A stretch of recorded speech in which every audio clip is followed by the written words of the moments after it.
오늘 저는 제 얼굴이 안 보이고 이제 PPT만 보일 겁니다. 여러분 제 화면을 잘 보시고 우리 방송실에서 화면을 좀 바꿔주시기를 바랍니다. 그리고 저는 정성껏 준비했으니까 여러분들이 잘 보시면 되겠습니다. 우리 예수님이 지나가실 때 세례 요한이 뭐라고 얘기하냐면은 저분은 세상 죄를 지고 가는 하나님의 어린 양이다. 여러분 오늘 본문의 마태복음 20장 28절이 그 말씀을 하고 있습니다. 예수님이 이 땅에 오신 것은 섬김을 받으려 함이 아니고 섬기려 왔지만은 자기 목숨을 생명을 모든 민족을 위해서 대속물로 주려왔다. 그 대속물이라는 것이 바로 요 말씀인데, 요 대속물이 바로 제가 얘기했던 어린 양, 이걸 대속물이라고 얘기하는 것입니다. 여러분 그러니까 주님은 십자가를 지러 오신 거예요. 모든 인류의 죄 문제를 다 이루시고요, 그리고 부활하시고 이 십자가의 도와 부활의 도를 너희는 모든 민족으로, 모든 족속으로 가서 전하라, 그렇게 명령을 해줬습니다. 여러분 이때 우리 민족의 타임라인의 선상에서 우리 민족이 있었더라고요. 여러분이 한번 맞춰보십시오. 조선시대였을까, 고려시대였을까, 삼국시대였을까? 언제 십자가 사건이 이루어졌습니까? 우리 민족에 언제? 제가 정답을 올려드릴게요. 삼국시대 때 십자가 사건이 이루어졌던 것입니다. 그러면 삼국시대 때 우리 민족에 불교, 유교가 먼저 와버리잖아요. 그러니까 고려시대 때 숭불정책 쓰고 조선시대 때 숭유정책 쓰면서 아니 반만년의 역사를 자랑하고 있는데 무속신앙으로 살아갔잖아요. 그런데 너무너무 감사하게 조선시대 말에 선교사님들이 우리나라에 오기 시작했습니다. 언더우드, 아펜젤라, 존 헤런, 스크랜턴, 이런 분들이 본격적으로 우리나라에 온 연도가 꼭 마음속으로 기억해 주십시오. 1885년부터 본격적으로 옵니다. 지금 여러분들이 옆 사람한테 나 1885년을 외웠다고 얘기해 주세요.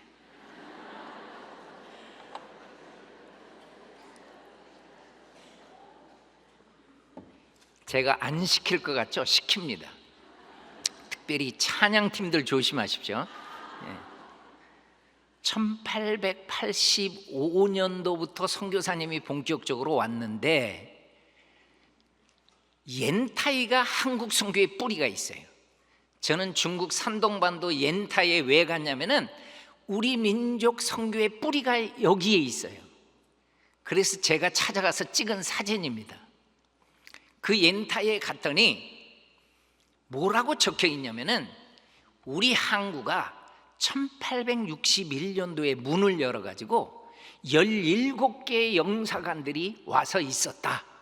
그래서 실제로 영사관이 있더라고요. 교회도 있어요. 이게 무슨 말인가 봤더니 우리 민족이 문을 굳게 닫고 있는 세국정책 때 저 옌타이에서 한 선교사님이 작은 나룻배를 타고 우리 민족에 오는 거예요. 여러분 요걸 생각해 보셔야 됩니다. 우리 민족이 세국정책 때인데 작은 목선을 타고 온단 말이에요. 그분이 로버트 토마스라는 선교사님이에요. 근데 이분이 언제 왔느냐? 1865년도에 왔습니다. 자매님 일어나세요. 일어나세요. 정말 내가 확인을 하는 거예요. 아까 분명히 연도 외웠다고 그랬죠? 그러면 언더우드, 존 헤런, 아펜젤라 이런 분들은 그때 왔는데 토마스 선교사님이 몇 년 앞에 오는 거예요. 자매들이 많네요. 고맙습니다. 여러분 그걸 계산해 보세요.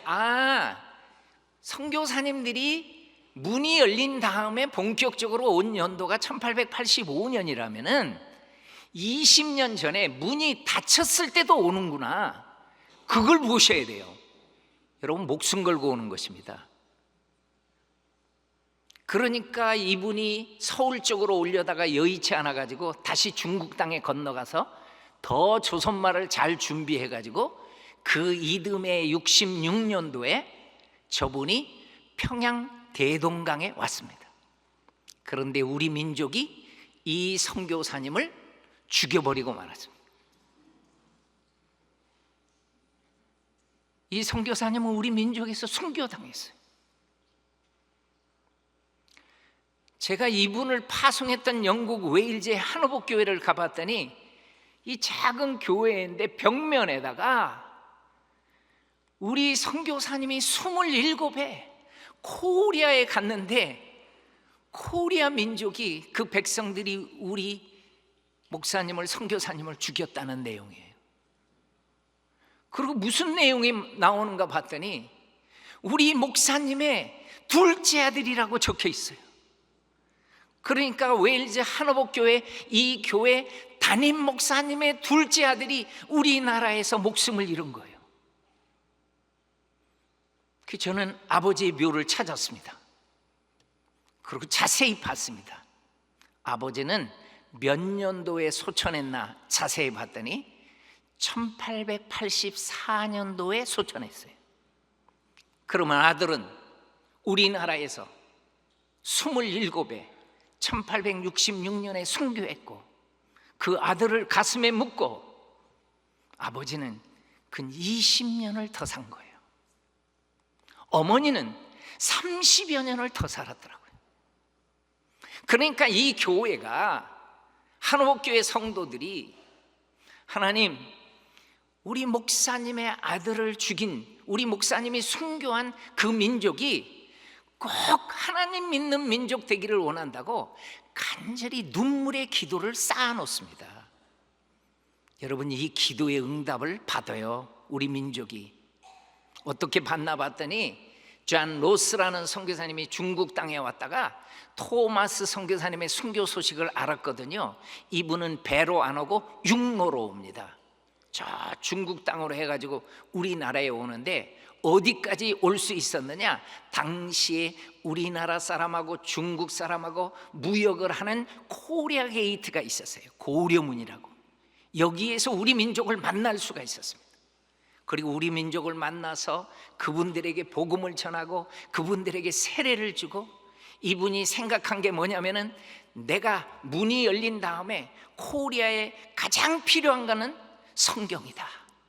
그래서 이분이 성경을 번역하려고 우리말을 배웁니다. 존 로스 선교사님이 배우는 거예요. 그분이 배웠던 한 책의 일부분입니다. 한 페이지를 보세요. 여러분들은 지금 읽으라 하면 기역, 니은, 디귿, 리을 읽어지죠. 그러나 선교사님은 그 밑에다가 기역, 니은 다 써가지고 배우는 거예요. 이분이 단어 배운 것을 봤더니 유를 님자라고 배웠고요, 대의를 대사람들 이렇게 배웠더라고요.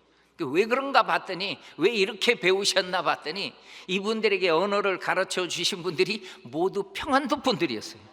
평안도 사투리로 다 배우신 거예요. 여러분, 이분이 말 배운 거 한번 보세요. 평안도 말 한번 보세요. 너를 믿지 못하겠다. 어떻게 왔음마? 걸어왔음매. 맨니길이나 갔마? 팔스버리 갔매? 뭐 이렇게 야야야야야 내래 다리 아파가지 못하겠다 이렇게 배웠더라. 야, 그런데 이분이 이렇게 말을 배운 지 10년 만에 마태복음부터 요한계시록까지 다 번역한 거예요. 10년 만에. 그래서 우리나라의 최초의 한글 성경을 로스역이라고 부릅니다. 로스 선교사님이 번역해가지고. 제가 누가복음을 하나 갖고 있어요. 노스 선교사님이 번역한 거. 위아래로 이렇게 한글로 번역을 했는데 절대로 띄어쓰기가 없고, 하나님이 나오면 띄었어요. 그리고 예수님이 나오면 띄어쓰더라고. 그러니까 제가 누가복음을 아무리 읽어보려고 해도 잘 못 읽겠어요. 그래서 성경 번역이 필요한 거예요. 시대마다. 그래서 오늘 우리가 이렇게 쉽게 볼 수 있는 성경책으로 번역이 된 겁니다. 여러분, 토마스 선교사님이 순교했잖아요. 그러니까 그 이후에 오신 선교사님들이 저 배를 만들어요. 토마스 기념선을. 그래가지고 다 북해 황해도로 해가지고 다 해안가를 다니면서 복음을 전하는 거예요. 제가 어느 교회에 가서 이 사진을 보여주고 이 이야기를 했더니 한 은퇴한 장로님이 담임 목사님한테 부탁을 해요. 목사님, 제가 특송 하나 하게 해주세요 그러는 거예요. 그래서 목사님이 그럼 장로님 특송하세요 그랬더니 이 장로님이 뭐라고 얘기를 하고 특송을 했냐면은, 내가 어렸을 때 황해도 나는 옹진 사람인데 저 토마스 기념선에 와가지고 제가 예수 믿었습니다 그러는 거예요. 그러면서 그 기념 전도단이 노래를 부르면서 다녔는데 내가 단가를 안다는 거예요. 그래서 단가를 특송하겠다는 거예요. 그 단가를 특송했습니다. 이렇게 특송을 했어요. 저는 음은 기억 못하고 너무 은혜가 돼가지고 장로님 가사 좀 적어줘요. 그래서 제가 가사를 적은 거예요. 근데 내가 어느 교회, 내 친구 교회에 가가지고 이 이야기를 했더니 이 친구 목사님이 며칠 지난 다음에 연락이 왔어요. 뭐라고 연락이 왔냐면, 우리 이모가 권사님인데, 그 정도 되겠죠. 우리 이모가 권사님인데 이 노래를 안다는 거예요. 그래서 내가 너무 반가워가지고, 알면 뭐하니 친구야, 녹음을 해줘야지. 그래가지고 이 친구가 정말 녹음을 해서 저한테 보낸 거예요. 이 권사님이 직접 부른 겁니다. 핸드폰으로 녹음한 거예요. 한번 들어보세요. 이 강산이 캄캄하여 온 백성이 방황할 때 주의 참빛 뻗치려고 멀리 타양 건너왔네. 그도다 품은 뜻 장하다 밝은 빛 온 성도 한 마음으로 기념하세 토마스. 이들 동남풍에 한번 음악성이 좋으니까 한번 따라서 한번 해보세요. 오고 가며 전도할 때 도의 신은 몰랐으나 멀리 타양 건너왔네. 저 위에 후렴. 그도다 품은 뜻 장하다 밝은 빛 온 성도 한 마음으로 기념하세 토마스. 됐어. 예, 아주 저는 뭘 알게 됐냐면은, 이 토마스 선교사님의 기념 교회도 있지만은 기념선으로 많은 분들이 예수를 믿게 됐다는 것을 알게 됐어요. 여러분, 중국이 문이 열리고 일본도 문이 열렸는데 아직도 우리 민족은 문을 안 열고 있습니다. 그러니까 기도 제목이 저 닫혀진 문을 열어달라고 간절히 기도합니다. 여러분, 이 문이 열립니다. 1882년에 열린 거예요. 여러분, 아까 외웠던 연도하고 몇 년 차이 납니까? 그러니까 문이 열린 3년 만에 언더우드, 아펜젤라 이런 분들이 본격적으로 왔다는 거예요. 여러분, 1885년부터 태평양을 건너오는 우리나라의 최초의 선교사님은 아펜젤라 언더우드입니다. 이분들이 서울에서 사역을 하면서 당시의 근교령이에요. 교회를 할 수가 없어요. 그리고 복음도 못 전해요. 그러니까 학교를 한 거예요. 배제, 메리 스크랜턴 선교사님에 의해서는 2화, 언더우드는 고아원을 해가지고 그 고아원생들이 크면서 경신, 정신, 저 엘러즈 선교사님이 정신을 책임졌던 거예요. 그리고 존 에론 선교사님은 고종 황제의 주치의였어요. 그리고 병원을 합니다. 재중원을 돌보게 됩니다. 수많은 전염병을 예방합니다.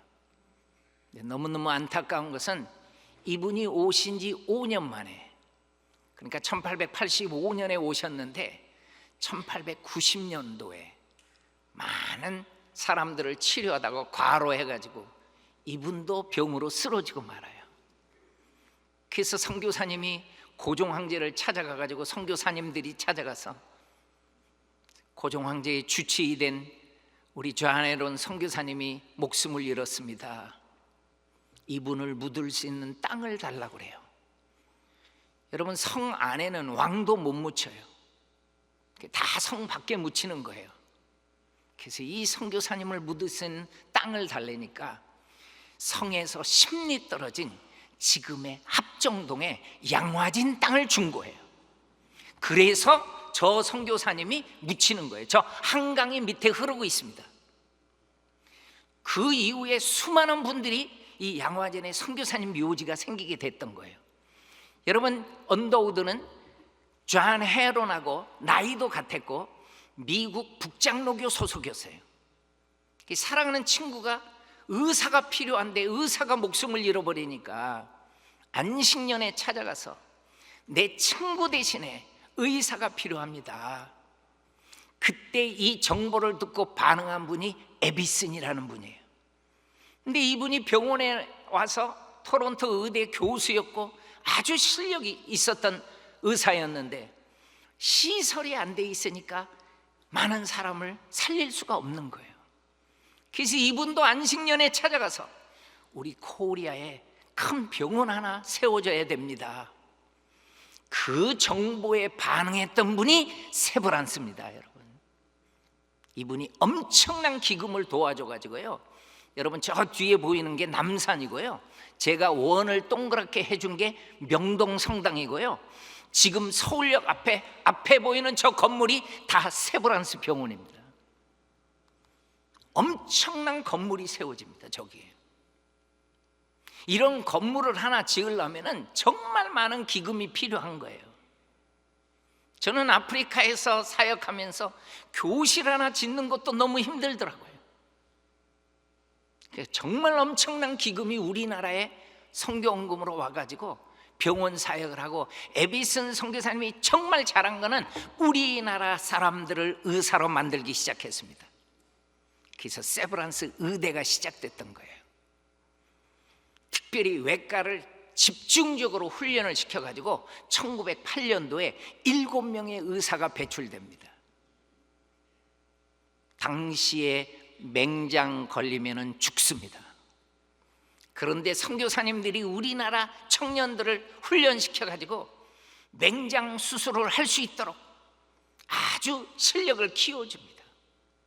그래서 우리나라의 수명이 연장돼요. 배제 2와 경신, 정신 이 학교 학생들이 크니까 선교사님이 대학을 세우기로 합니다. 그 대학이 조선 크리스찬 칼리지예요. 한국 이름이 연희대였어요. 그런데 연희대학교하고 세브란스 의대하고 병합을 해요. 그래서 신촌에다가 땅을 크게 사가지고 두 학교를 병합해서 세웁니다. 그래서 연희의 연자를 따고 세브란스의 세자를 따면 무슨 대가 되죠? 그게 연세대가 되는 거예요. 그래서 연세대가 돼요. 아마 우리 중에는 연세하고 관계 있는 분이 참 많을 거예요. 제가 어디 가서 물어봤더니 중학생 하나가 손 들어가지고 너는 연세대하고 무슨 관계가 있냐고 그랬더니 자기는 연세 우유를 먹는다고. 그래서 내가 의미를 알고 먹으라래요. 여러분, 여기는 연세대 옆에 이화여대입니다. 아펜젤라 선교사님의 딸이 앨리스 레베카 아펜젤라입니다. 이분이 엄청난 기금을 모아가지고 이대도 저 땅을 사고 많은 분들의 도움을 받아가지고 저렇게 건물들을 지었던 거예요. 제가 오래전에 사진을 한번 봤더니 50년대 연세대, 아마 이대 무슨 졸업식이라고 하는데 아마 옷 입은 걸 보니까 한 60년대쯤 된 것 같아요.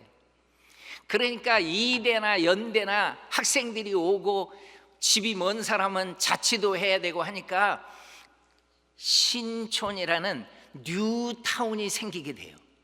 뉴빌리지가. 그 신촌이에요. 그게. 그 신촌이 생기게 되는 거예요. 저 학교 때문에. 허벌판이었는데. 여러분 혹시 이 묘가 어딘지 아십니까? 의사 안중근의 가묘입니다. 리순 감옥에서 돌아가셨기 때문에 시신을 찾으면 묻겠다고 요게 효창 운동장 앞에 있어요. 그런데 안중근 의사가 무엇라고 진술을 하는 것을 보게 되냐면은 헐버트라는 선교사님이 아주 우리 민족을 사랑했던 선교사님이라 뭔가 이 두 분의 연결점을 있는가 해가지고 찾아내려고 헐버트 선교사님에 대해서 집중적으로 캐묻습니다. 그때 안중근 의사가 이런 말을 해요. 한국인이라면 이 헐버트 선교사를 잊어서는 안 된다. 여러분 헐버트 선교사 이분이 어떤 분인가 봤더니 어린 시절에 아주 독서 광이었어요. 정말로 이분은 세계 지도를 그리는 게 취미였대요. 그리고 언어나 역사나 이런 문학이나 탁월함을 보였습니다. 아버지의 이름은 칼빈이고 교수님이었고, 그리고 어머니가 저는 참 마음에 들더라고요. 어머니는요, 저 메리 엘리자베스라고 지금의 스리랑카에 속한 당시 인도의 자푸나에서 태어납니다. 어머님이. 왜 어머니가 저기 인도에서 태어날까요? 이분의 아버지가 선교사였던 거예요. 그러니까 헐버트 선교사님의 어머니는 선교사님의 딸이었고, 할아버지는 인도의 선교사로 계시다가 인도 땅에 잠들어 있어요. 그러니까 헐버트 선교사님의 DNA는 선교사, 그리고 목회자, 교육자, 학자, 이걸 다 타고난 거예요. 유니온 신학교에 재학 중에 아버지 친구가 교육부 장관이었는데 어떤 정보를 줬냐면 지금 한국에 영어 교사를 모집한다, 이 정보를 준 거예요. 그래서요, 바로 이 세 분이 1886년도에 언더우드 선교사님, 아펜젤라 선교사님보다 몇 년 늦게 오죠? 잊어버렸나요? 1년 늦게 오죠. 헐버트, 길모어, 벙커, 저 선교사님, 저분들이 다 선교사예요. 선교사. 길모어 선교사님만 일이 있어서 미국으로 들어가지, 저 헐버트나 저 선교사님은 두 분은요, 양화진에 지금 다 묻혀 계십니다. 저 벙커 선교사님은. 이분들이 처음에 와서 뭐를 했느냐? 바로 고종 황제가 있었던 옆에 덕수궁에 로얄 칼리지라고 세워가지고 유경공원이라고 해서 영어를 가르쳤어요. 그리고 이분이 가르치기 위해서 한글을 공부하다가, 이야, 이 한글 정말 우수하구나. 그래서 이분이 이런 말을 해요. 한글과 견줄 문자는 세상 어디에도 없다. 그러면서 뭐라고 얘기하냐면, 코리안 알파벳은, 그러니까 기역, 니은, 가갸, 거겨 이런 알파벳은 포네틱 파워가 있다. 이게 무슨 말인가 봤더니 표음 문자라는 거예요. 소리 나는 대로 쓸 수 있다는 거예요.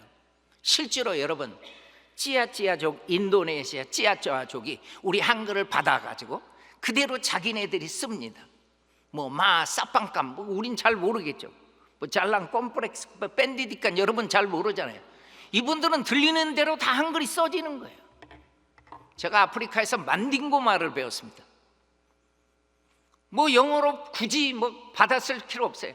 그 사람들이 얘기하는 거 한글로 써버리는 게 제일 좋아요.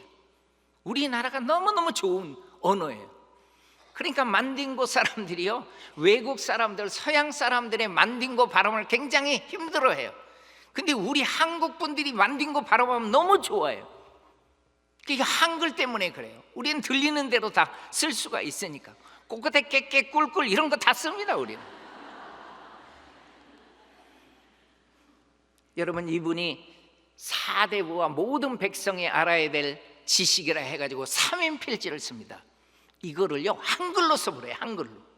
우리나라의 최초의 한글 교과서가 되는데 여러분도 놀라십시오. 내한 3년 만에 한글 교과서가 나와버려요. 아니 우리나라에 오신 지 3년 만에 한글로 교과서를 만들어버려요. 우리 영어 배운 지 몇 년 됐습니까? 3년 만에 한글 교과서를 만들어가지고 세계 지도가 어렸을 때부터 취미였으니까 정말 난 감동받은 게 3년 만에. 여러분 이 그림을 한번 그려보세요. 이 글을 보고 어제 툇마루에 앉아 있는데, 그러니까 집에 이렇게 마루에 앉아 있는데 옆집 두 어린이가, 한국 어린이가 노래 하나를 하도 불러대가지고 이제 외울 정도가 되었다. 그러니까 이 꼬마 둘이서 노래 하나를 계속 불렀나 봐요. 그 노래가 뭔가 봤더니 문경세제 아리랑을 불렀다는 거예요. 그런데 이 헐버트 선교사님이 얼마나 참 멋있는 분이냐면은 어린아이들의 노래소리를 듣고 악보로 옮겨버린 거예요. 체보를 해버렸어요. 그래가지고요 그 체보한 게 남아있어요. 이렇게 문경세제 아리랑 그래가지고 여러분 한번 잘 알 겁니다. 문경세제 박달나무 들어봤죠? 안 들어본 체 하지 마세요. 들어봤잖아요 우리. 그러니까 문경시장이 이걸 가만 놔두겠냐고요. 바로 저걸 세워버리지. 문경에다가 역사상 최초로 서양 흥계를 붙인 거다. 대단한 분이에요. 여러분 여기는 캐나다의 글렌비엘이라는 작은 시골 마을이었는데 이 윌리엄 제임스 홀이라는 그 주일학교 학생이 선교의 비전을 가지고 나중에 잘 준비해가지고 의사로 해가지고 우리나라로 옵니다. 윌리엄 제임스 홀이. 그런데 이분의 부인이 누구가 되는가 봤더니 여러분 저 사진은 뭐냐면은 저 메리 스크랜턴이 이화 학당을 시작하니까 이화 학당에 필요한 교사가 필요한 거예요. 그러니까 여전도 연합회에다가 해외 여성 선교부에다가 나도 해외 여성부가 나를 파견해서 코리아에 왔는데 내가 지금 이화 학당을 시작하는데 선생님이 필요하다. 그러니까 선생님을 보내달라. 그래서 많은 선생님이 와요. 선교사로. 그러더니 저분이 저 집을 짓고 뭘 시작했냐면은 우리나라 여성들이 그렇게 학대를 당하고 전혀 보호를 받지 못하는 거예요. 그래서 여성들을 보호해야 되겠다 해가지고 보구여관이라고 해가지고 저게 병원입니다. 병원을 세워줍니다. 정동에다가. 그러니까 누가 필요하겠어요? 의사가 필요한 거예요. 간호사가 필요한 거예요. 그러니까 그 정보를 주니까 해외 여성 선교부가 한 선교사님을 파송합니다. 의사 선교사님을. 이분이 로제타라는 의사였어요.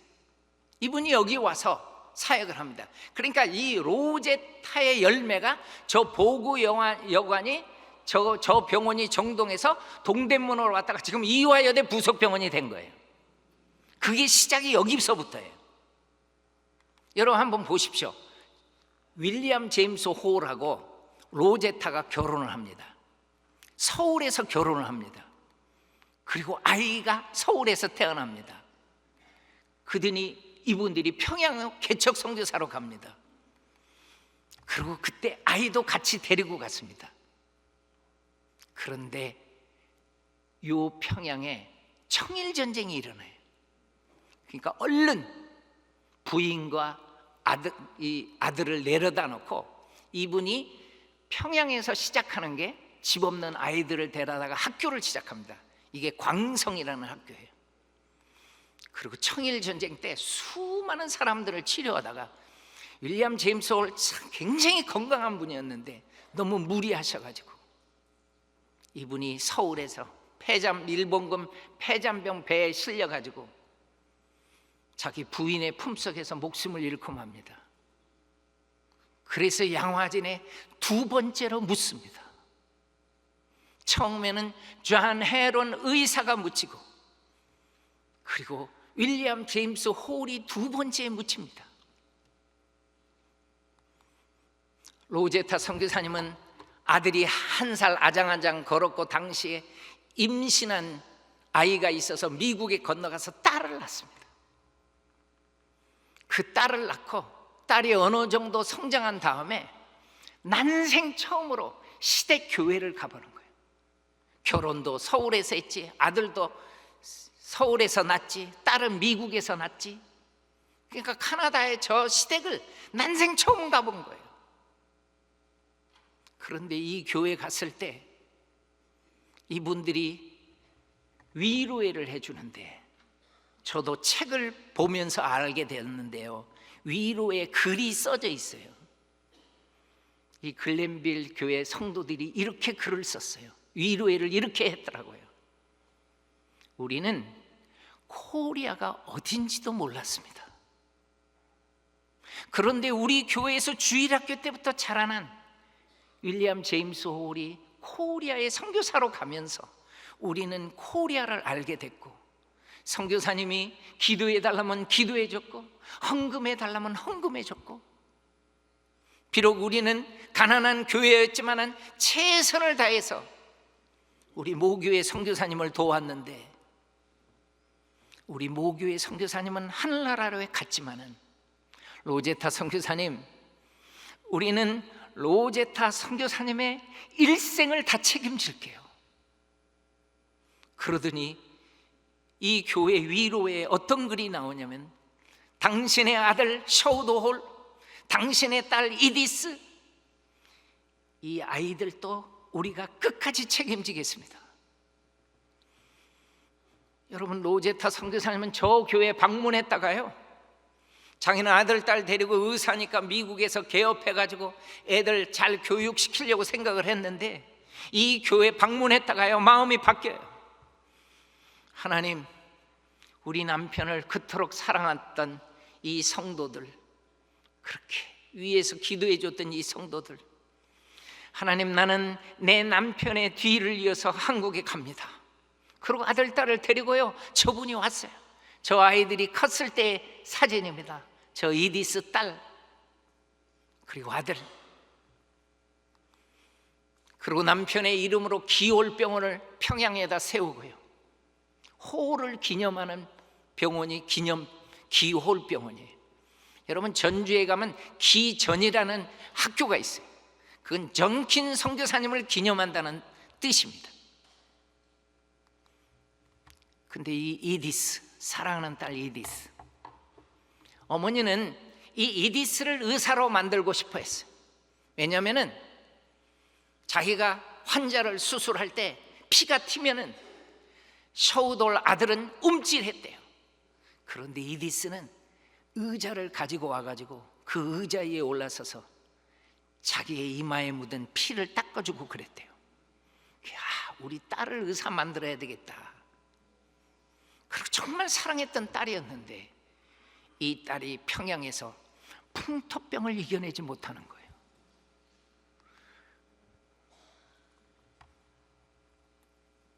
그리고 이 딸을 남편 옆에 묻어요.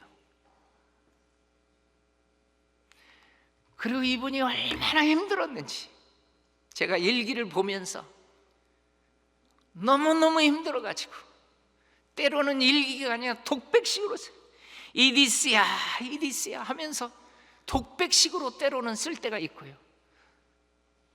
여러분, CGN TV가 얼마 전에 로제타 선교사님의 삶을 방영했는데, 이 일기 부분만 제가 간단하게 편집한 걸 한번 보도록 하겠습니다. 선교를 준비하면서 만난 남편 제임스 홀.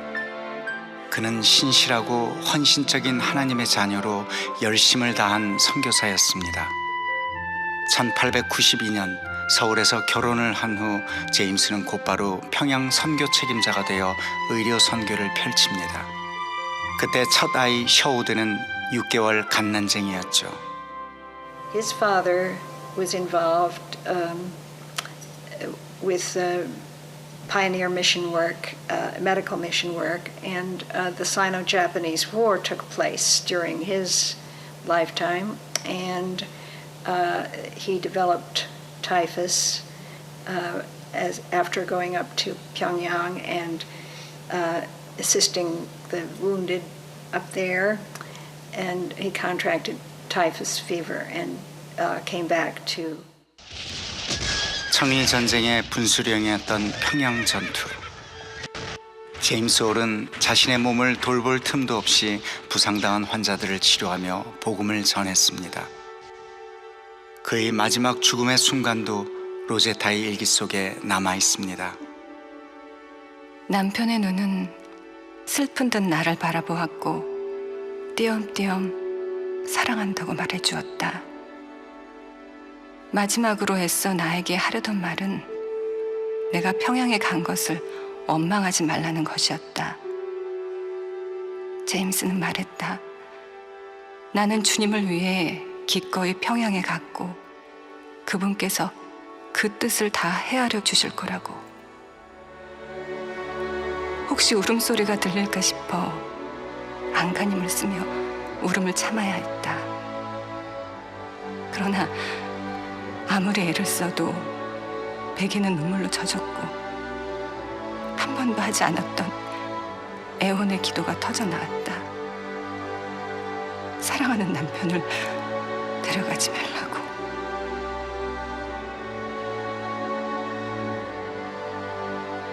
그의 선교 활동은 짧았지만 평양 선교의 개척자, 고아들의 친구로 불린 그의 헌신은 작지 않았습니다. 하나님을 향한 원망마저 허락하지 않은 그런 남편이 로제타의 곁을 떠났습니다. 눈물로 얼룩졌던 당시 일기장. 그러나 그 눈물이 마르지 않았습니다. 남편 죽음 후에 얻은 딸 이디스. 로제타에게 큰 위로가 되었던 딸마저 그의 곁에 오래 머물지 않았습니다. 겨우 5살, 풍토병으로 죽기 직전까지 엄마는 고열에 시달리는 딸의 상태를 일기에 기록했습니다. 체온 41도, 숨이 가쁘고 힘들어했다. 잠시 후 호흡의 간격이 점점 길어졌다. 눈을 크게 뜨고 엄마를 바라본 채 작은 영혼이 서서히 떠나갔다. 그렇게 그 아이는 세상에 보내주신 그분에게로 다시 돌아갔다.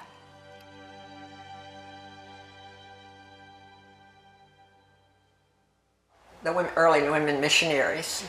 And the first is what was the hardest, I think, was trying to raise their children, because 1 out of every 7 of the missionary children died.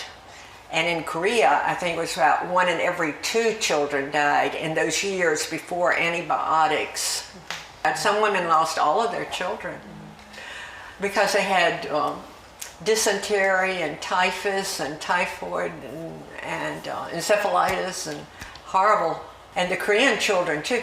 But this was a bond between Korean women and the missionary wives, is that they were always concerned about their children and trying to keep their children alive to grow up. 길을 모르니 나를 도와주소서. 자식마저 가슴에 묻고 참담했던 로제타의 마음이 일기 속에 선연합니다. 밤이 찾아오면 쓸쓸함도 함께 온다. 간절한 그리움이다.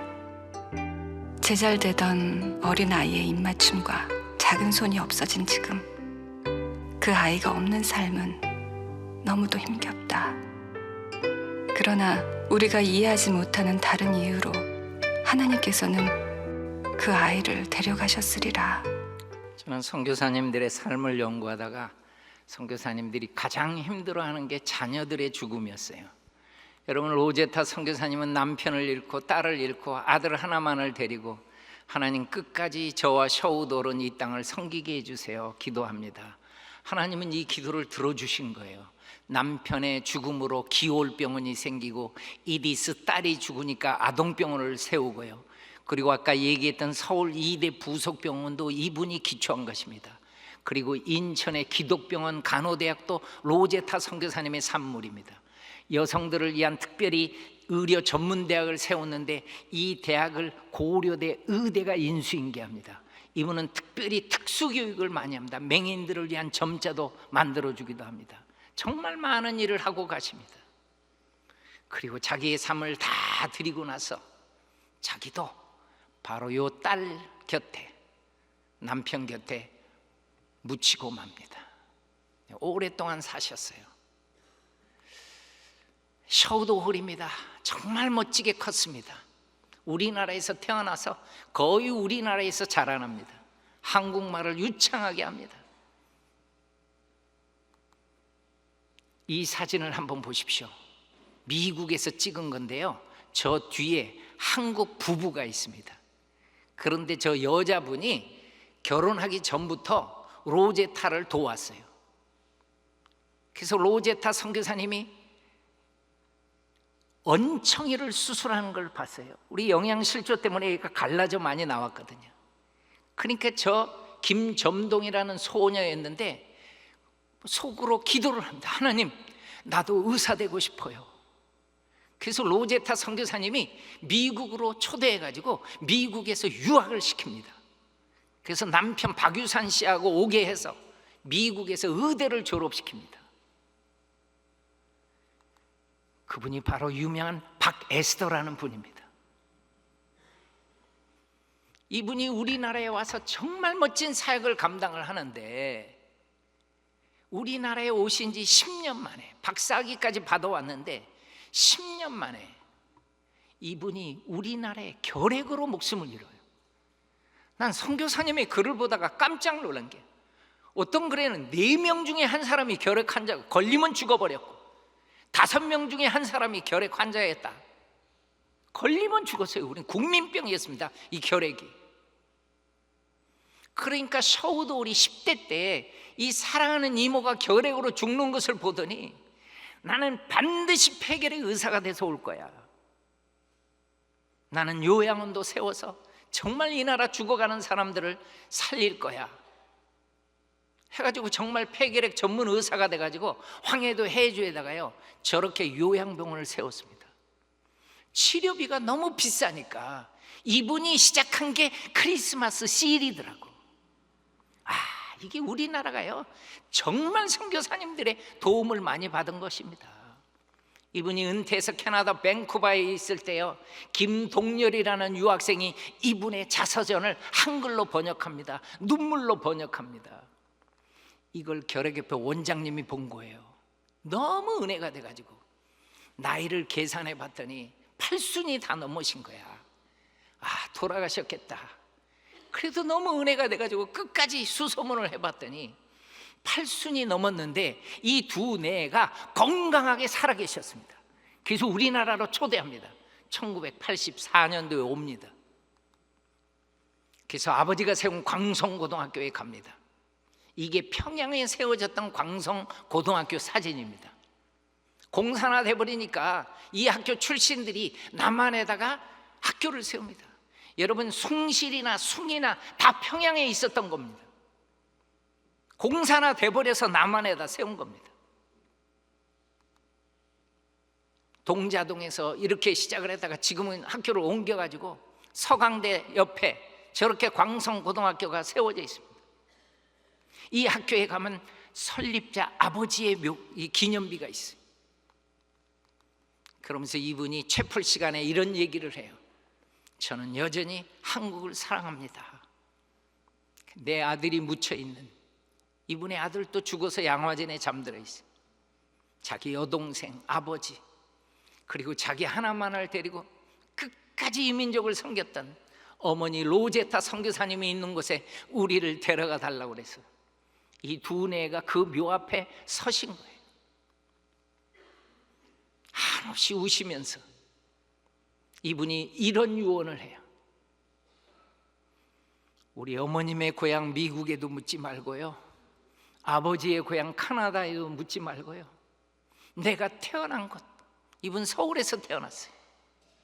그리고 내가 자라난 것, 나의 생애를 다 드린, 바로 우리도 이 땅에 묻어달라고 그래요. 그래서 이 두 내가 돌아가셨을 때 이곳에 묻으면서 결핵협회는 이렇게 셔우도울 선생 공적비를 비석을 세워줬던 거예요. 여러분, 여기는 전주에 묻혀있는 선교사님의 묘예요. 전주 전북 지역을 다 다니면서 교회들을 돌보고 세우고, 스테이션이 전주에 세워지면 병원과 학교와 교회가 세워지게 됩니다. 그래서 예수병원이 세워지고, 그래서 신흥학교가 세워지고, 기전이 세워지고, 그리고 군산에서 사역을 했던 선교사님들도 전부 전북 지역의 전주에 묻혀 계십니다. 여기는 광주에 묻혀 있는 선교사님의 묘예요. 그래서 광주 기독병원이 있는 거고, 숭일학교가 생긴 거고, 수피아 여고가 생긴 거고, 그리고 전라남도 지역 곳곳에 교회가 다 생기고, 여기는 대구 땅에 묻혀 있는 선교사님의 묘예요.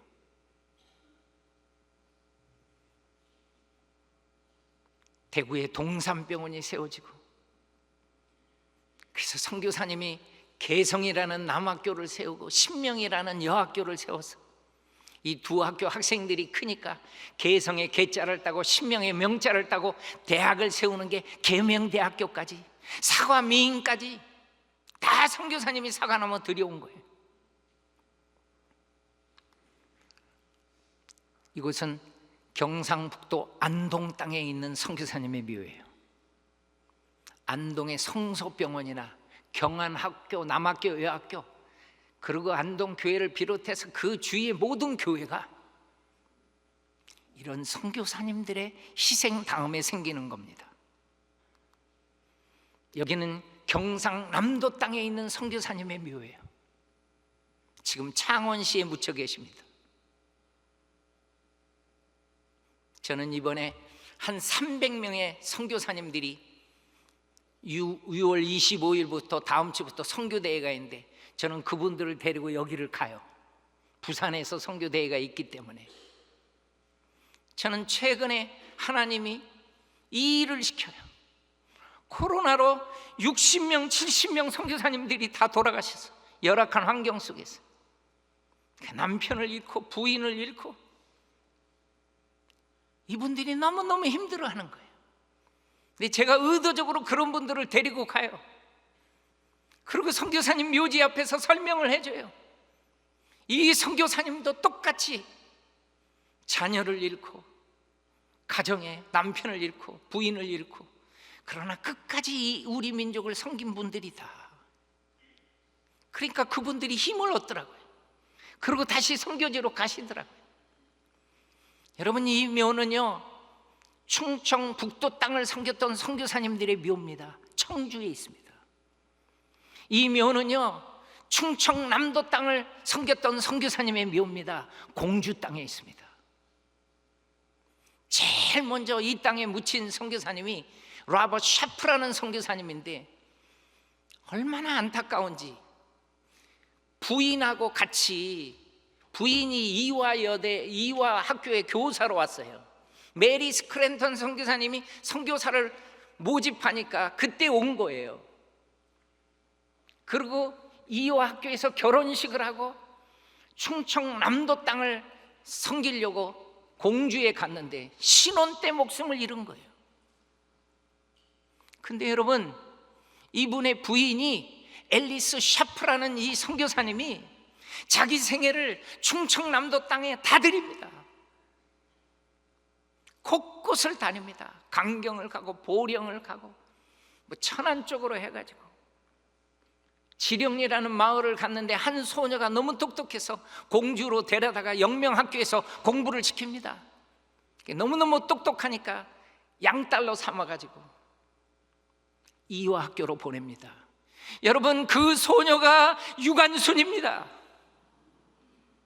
이 뿌리를 보세요. 그러니까 영명학교에 가면 유관순의 동상이 있고 라버 샤프 선교사님 부부의 동상이 그래서 있는 거예요. 저는 이 스토리들을 집중적으로 연구하다가 하나님이 저를 한국 교회를 많이 다니면서 이 이야기를 전하게 합니다. 듣는 분들이, 전하는 전화 듣는 분들이 정말 하나님 앞에서 이 뿌리를 알고 나니까 이 양화진이나 많은 사람들을 제가 안내를 하면서 이 이야기를 전해주니까 이 메시지가 뭔지 아십니까?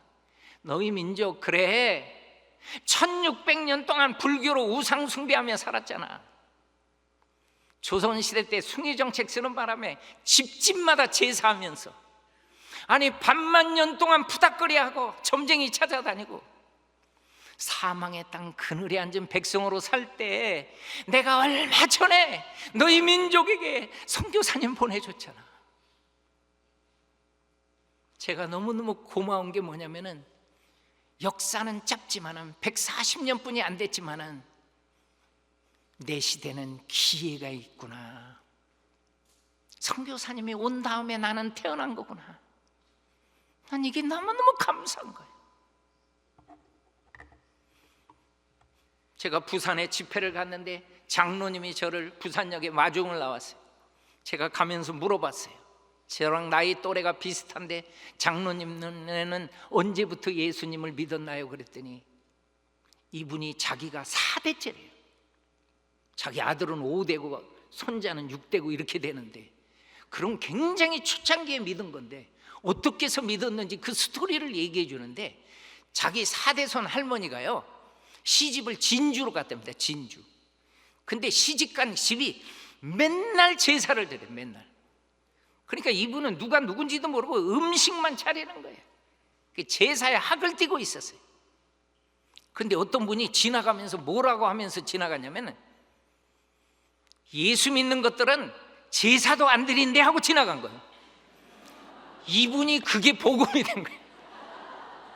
에라 나도 교회 간다고 해가지고 그래서 교회 간 거예요.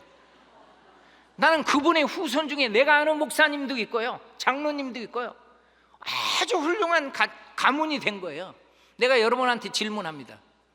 그 장로님의 4대 할머니가, 4대손 할머니가 선교사님이 복음 전해서 예수 믿었나요?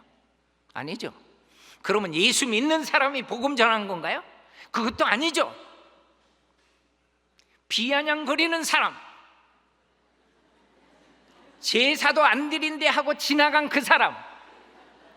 그런데 이 할머니 시대에 교회가 있었단 말입니다. 그걸 보아야 돼요. 그거를.